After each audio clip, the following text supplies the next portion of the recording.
Sa isang tahimik na bayan sa puso ng Pilipinas, namamayani ang isang kakaibang salimuot, ang kasanayan ng paninira sa kapwa. Sa bayan ng Malaya, isinilang si Lito, isang binatang tila likas ang talento sa pagbubuo ng masasakit na salita laban sa kanyang mga kapitbahay. Mula pagkabata, sanay na siyang magmungkahi ng mga kahinaan ng iba. Ipinapakalat ang mga tsismis at maling paratang na unti-unting nagpapasira ng tiwala sa komunidad. Habang lumilipas ang mga araw, naging laganap na ang kanyang gawa. Ang mga salita ni Lito ay tila apoy na naglalagablab sa mga puso ng mga tao, nagdudulot ng lamat sa pagkakaisa ng bawat tahanan at pag-iisa ng bawat pamilya. Ang kanyang walang humpay na paninira ay naging dahilan ng pag-iiba ng pananaw ng kanyang mga dating kaibigan. Unti-unting lumayo ang mga taong minsan niyang sinamahan sa tagumpay at ligaya.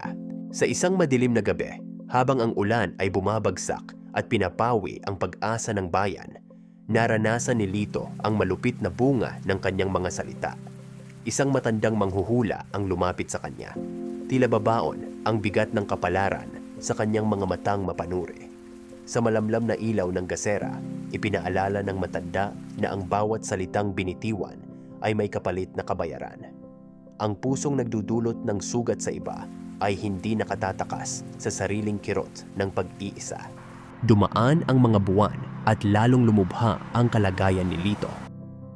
Ang mga dating halakhakan at masasayang samahan ay napalitan ng malamlam na katahimikan. Napagtanto niya na ang kanyang mga salita na noon ay naging sandata sa pagbubuo ng kanyang sariling identidad ay ngayoy naging tanikala na pumipigil sa kanya mula sa tunay na kaligayahan. Ang bawat maling paratang at paninira ay bumalik sa kanya, tila mga aninong patuloy na sumusunod sa bawat yapak ng kanyang landas. Sa huling bahagi ng kanyang paglalakbay, habang nakatanaw sa lumang larawan ng mga kaibigan at pamilyang kanyang pinasakitan, naunawaan ni Lito ang mabigat na aral ng buhay. Ang paninira sa kapwa ay hindi lamang sumisira sa buhay ng iba, kundi lalo na sa sarili.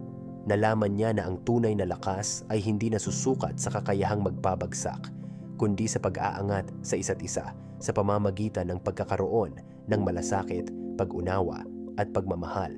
Ang alamat ni Lito ay isang paalala sa ating lahat na ang bawat salita ay may kapangyarihang magtayo o magwasak. Sa mundong puno ng hamon at pagkakataon, piliin natin ang magsalita at kumilos ng may pag-asa at respeto sa kapwa.